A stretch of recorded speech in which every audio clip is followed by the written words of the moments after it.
30K smartphone versus 80K smartphone. Poco F8 Ultra versus the iPhone 17 Pro Max. Alin ang mas okay? Alin ang dapat mong piliin? Guys, marami nagsabi na overpriced daw ang iPhone 17 Pro Max. Na talagang 30K lang, pwede mo na makuha lahat ng mga flagship features ng isang iPhone 17 Pro Max. O diba? Kamukha lang naman ni iPhone 17 Pro Max. Same camera plateau. Mas mabilis pa daw yung kanyang processor. Naka-Bose speaker pa. Mas malupit pa daw yung screen. Mas bright daw siya. Mas malaki pa yung battery. At mas malupit daw ang camera, sabi ng mga Xiaomi fans. Totoo ba yan? Or baka bias lang kayo? Dahil ito yung phone nyo. Guys, na-testing ko na po ito lahat. Performance, camera, battery performance, even the screen. Kung sino mas bright. Two amazing smartphones from two well-known brands. Alamin natin kung sino mas maganda.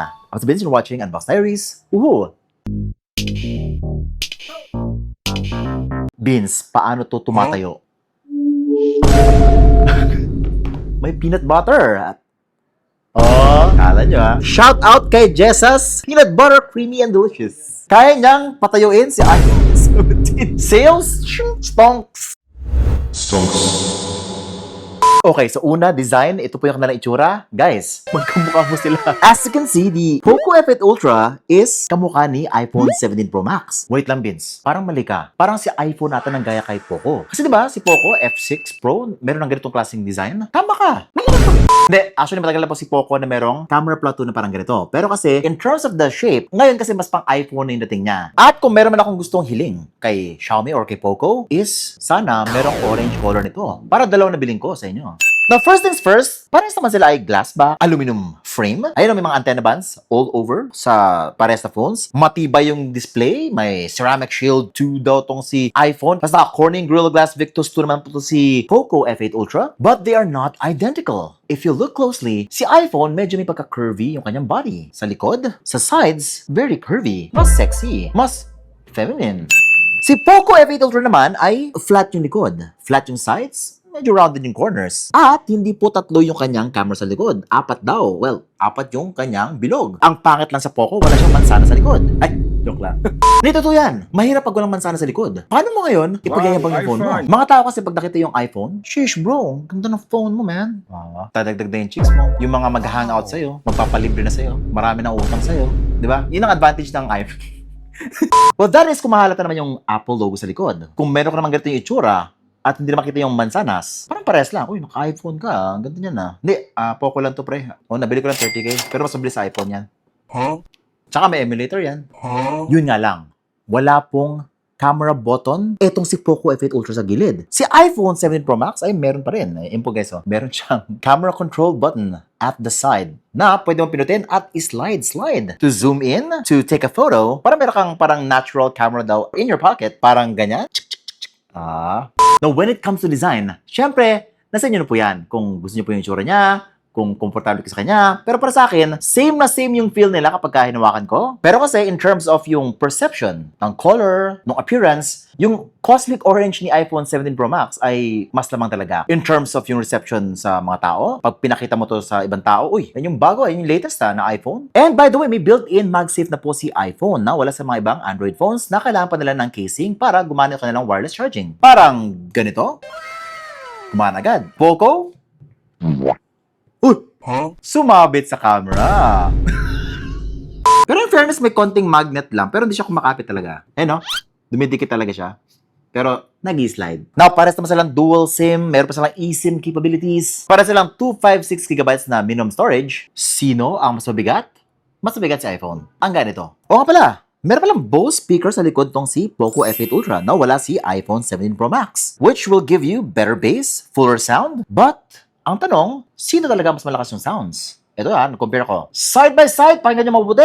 iPhone, lakas. Kaya lang, napansin ko, medyo kapag full volume na, parang sabog na siya. Nawawalan detalye. Pero it has that bass. Very full naman yung sound. Yung nga lang, may distortion na po at max volume. Ito naman si Poco F8 Ultra. Oh, diba? Guys, narinig nyo ba yun? Sobrang buo. Buong buo kahit max volume. Pero in terms of volume talaga, mas malakas talaga si iPhone, in my opinion. Pero In terms of yung control, yung richness ng sound, yung bass, and overall sound quality, ito talagang si Poco F8 Ultra with the Bose speakers. At mukhang malayo yung difference. This is great for listening music, playing games, watching movies. Mas mag-enjoy ka with the Poco F8 Ultra. Kudos kay Poco for collaborating with Bose. Kasi may mga ibang brands dyan na merong JBL pa, Dolby Atmos, pero hindi lumalabas yung ganda ng mga brand na yun. Kaya lang, meron isang problema guys. Sino ang may mas magandang display? Eto na. Yung dalawang display nitong phone na to. Parehas pa silang AMOLED display. At parehas naman silang 120Hz refresh rate. Kaya lang guys, mas bright po ang display daw ni Poco. Up to 3,500 nits. Ito ba yan? Kasi chinek ko eh. Lumabas ko dun eh. Under direct sunlight. Ito po yung tsura nun. Ayan o, naka-max brightness parehas under direct sunlight. And as you can see, mas bright ng sobra si iPhone. It is very clear. Pero konti lang guys. Hindi naman sobrang madilim na po si Poco. Tapos sobrang bright talaga ni iPhone. Halatado lang na mas maganda talaga si iPhone. Pero to chinek ko sa YouTube. Nako, nagulat ako. Para sila may HDR. Umabot pa ng 4K, 60 frames per second. Kaya lang, tingin ako maigi. Both screens, mas detalyado talaga at mas maganda ang dynamic range ni iPhone. Mas kontrolado yung ilaw, less sabog, mas maraming detalye dun sa picture. Overall, mas nag-enjoy ako. Mas malakas ang dating nung kay iPhone. Oh no, aawayin nyo na ako. Bias na ako. Sige na nga, bias na ulit ako kay Poco. Ang malaga, mas maganda yung sounds. Guys, alam nyo ba, parehas pong si iPhone at si Poco F8 Ultra ay merong always off display. Pag namatay po yung screen, pwede na po silang laging naka-off. Huh? Meron silang always on display na kapag pinatay mo yung kanyang display, meron pa rin naka-on ng konti. Konting-konti lang para makasave ng battery. Ayan. Kamusta naman pag-performance? Siyempre, guys, pag mas mabilis. So dito po ako na-excite ng todo sa performance. Guys, parehas po sila merong flagship chipset. Siyempre si iPhone gumagamit ng Apple A19 Pro chipset. Kanilang sariling chipset yan. Very optimized, very fast, very reliable. Pero ang kanyang Antutu benchmark ay 2.4 million points lang sa Antutu benchmark. Which is okay na, kaya lang hindi siya ganun kabilis compared kay Poco F8 Ultra. Si Poco F8 Ultra ay meron Snapdragon 8 Elite Gen 5 processor na umabot ng almost 3.6 million points at to benchmark. Guys, mukhang wala na. Masyado na malayo ang difference. Isipin nyo, 30k lang to. Ito naman, 80k. Kung games lang naman habol mo, watching movies, social media, parang, ito na lang. Wait lang, ito Mobile Legends, naglaro ako. Halos wala ako nakitang difference. In fact, mas nag-enjoy pa ako sa Poco F8 Ultra dahil mas malakas at mas buo yung kanyang tunog. Yung sounds. Grabe din yung kanyang resolution. Call of Duty, ito na po yung tsura. Grabe, diba? Both brands are very popular and receive really good updates from the developers. That is why sobrang optimized nila for many games. Hindi lang kompleto yung settings, but very smooth po sila. Very detailed. Pero wait lang, merong isang game na sobrang may lamang putong si iPhone na hindi binigay kay Poco or sa katanong Android phone, which is sa Genshin Impact, merong up to 120 FPS in-game. Hindi po yan binigay kay Poco even though mas malaki kanya ang Antutu benchmark. Even though na mas kaya po niya na laruin tong game at that higher refresh rate, pinili pa rin ni Munton, ni Mihoyo na 60 FPS lang po tong si Poco F8 Ultra. Ibig sabihin ba bias si Mihoyo kay iPhone? Favorite niya to? Wala na iba? Hindi guys, ito kasi yan. There is a huge reason kung bakit yung mga iPhones, iPad ay merong 120 FPS. It's simply because limited lang po yung units nila at pare-pares lang po yung kanilang architecture. Madali lang i-implement yung universal na 120 FPS for most iPhone or iOS devices. Kaya lang sa Android naman, sa sobrang daming mga Android phones, brands, screen size, OS, iba-iba guys. Like, sobrang dami. So, ang hirap i-support nun. So, that is why in-exclusive na lang muna nila sa iPhone. Alam niyo po ba kung ano yung exclusive sa iPhone? Yung wallpaper niya na ganito. Huwag kayong mag-alala kasi si Poco, nag-install ako ng iPhone wallpaper. Ngayon, hindi niyo na alam kung sino. Si iPhone. Or sino si Poco. Wait lang, diretso na sa camera. Na-excite ako na para sa inyo kung sino talaga mas maganda sa camera. Now, si iPhone 17 Pro Max ay puro 48MP camera to sa likod. Main camera, ultra-wide angle lens, telephoto camera, at 18MP selfie camera. Itong si iPhone 17 Pro Max. Si Poco naman, mas mataas yung megapixel. Lahat po yan ay naka 50MP rear cameras. Ultra-wide, telephoto, periscope, 50MP din. At meron pa siyang 32MP selfie camera. So, ang ibig sabihin ba niyan is dahil mas mataas yung kanyang megapixel, mas maganda na yung camera niya? Tingnan natin. Wait, what is this? Simulan to agad sa low light. Okay, so tignan mo to So, ito yung iPhone, ito naman yung Poco. 5x zoom. Natin na. 1, 2, 3. Natin guys. Ooh, di ba? Ang layo. Ang labo nito sa iPhone. And the first picture, uy, si Jack, aming napakagandang model and content creator. So napansin ko, unang tingin pa lang, mas malakas na ang dating ni Poco F8 Ultra. Mas maliwanag, mas mataas yung contrast, mas malakas yung dating ng kulay. Tapos si iPhone 17 Pro Max naman, parang pat ganun. Parang not as bright, not as vibrant, kulang sa dating. Pero wait lang, ang napansin ko kay iPhone, is very natural po siya tingnan. Ito po yung photo na very close to real professional cameras like Canon, Sony, ganyan po yung dating yan. Oh, ito rin no? Kaya lang, napansin ko rin, sobrang liwanag naman ito si Poco F8 Ultra. Hindi niya kayang i-manage masyado yung lighting. Sometimes parang medyo sabog na siya. iPhone, magaling mag-control ng dynamic range. Balance lagi yung lighting. Pero syempre, hindi kasing lakas na dating ni Poco F8 Ultra. Yung parang unang tino pa lang, uy, parang mas okay to. Ganun yun eh. For example, ito. O, di ba? Now, parang napansin ko rin si iPhone, yung color siya ay hindi rin ganun ka-accurate. Parang sobrang warm naman. Minsan, nagmamagenta na yung color. As you can see right here. Tapos, parang sa akin, mas malakas ang dating ni Poco dito. Mas natural naman siya dito. So, low light na po to, pero napansin nyo, against the light yung ibang parts, may mga glare sa ilaw. But I still like yung look ni Jack dito. Kaya lang sa Poco, guys, nakita nyo ba na sobrang bright talaga niya? Medyo sabog. Uy, ito yung gusto ko. Grabe, ganda talaga ni Jack. So ito, ang una ko napansin is, medyo enhanced na talaga ang itsura nyo dito sa Poco F8 Ultra. Meron siyang konting beautification going on. Even if we turn off the beautification, medyo ini-smoothen out pa rin niya yung itsura nyo. Mas pinapaganda at mas looking fresh ang itsura nyo. Parang bagong ligo siya dito si Jack. Ang ganda ng buhok niya dito, di ba? So kapag tao yung picture, parang mas preferable na most people itong si Poco F8 Ultra. And si iPhone naman ay pang professional yung datingan. Ayun. Next naman itong low light, mas balance out talaga si iPhone. Pero dito, napansin ko, itong torre, itong building, sa sobrang pinipilit ni iPhone na i-balance out yung shadows and lighting, medyo mahina yung dating niya dito. Pero ito naman si Poco, parang want niya talaga na yung foreground or yung subject ay bright, talagang malakas ang dating. So, well lit lahat dito. Ayun. Removing the unnecessary shadows, I think. Pero kung gusto mo talaga ng realistic, no, yung maganda yung texture, if you're taking photos of subjects na kailangan yung realism, yung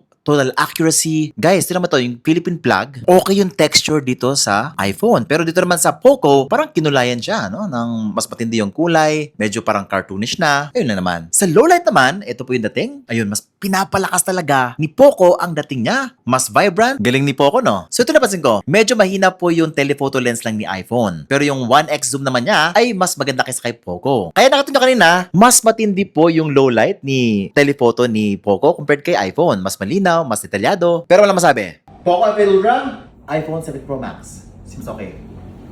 Parang alam na. Boom. Kita yan? Look at my shirt. Look at the quality. Oh, guys.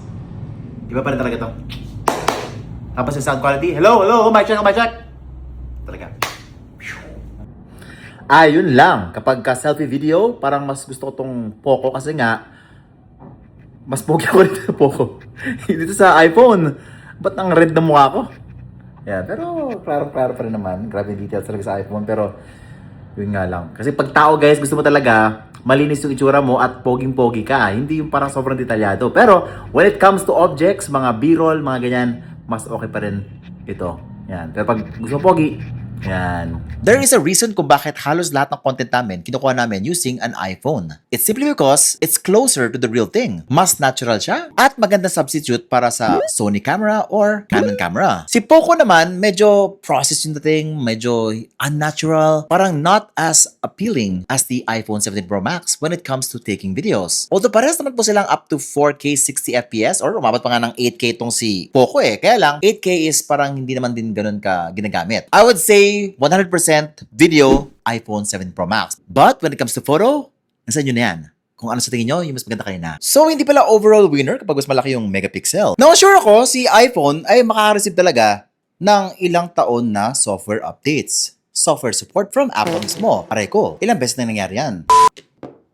Si Poco naman, hindi ko sure. Siguro mga 4 years? Ito na lang. Sabihin nyo na lang ako guys kung ilang years. So yun na pala eh. Bakit ka pa bibili nito kung meron ka lang ganito at half or even 1/4 of the price? Madalas discounted pa to. Ito, hindi bumababa yung presyo. Hindi, ito kasi yan. Siyempre, hindi na naman performance ang makuha mo sa iPhone. You get the prestige of having an Apple product na pwede mong pag-ibang sa mga kasama mo, sa family mo, sa friends mo. And not only that, syempre, updates, mas marami. You get the whole ecosystem. AirDrop, seamless integration with your MacBook. Mga accessories na makuha mo na sa iPhone. Napakaraming accessories ito. Ito, sobrang limited lang. Wala masyadong gumagawa. There's plenty of ways to customize the look of your iPhone. Maraming accessories like cameras, casing, chargers. Napakarami, guys. Even power banks para kay iPhone specifically. Mas okay rin for security. Less virus, less attacks. Pero talaga, the best thing about iPhone is after mo siya bilhin, kahit 3 taon na siya, maganda ang resale value ng isang Apple product. Ito, pagka binenta mo to after 6 months, baka 15K na lang to.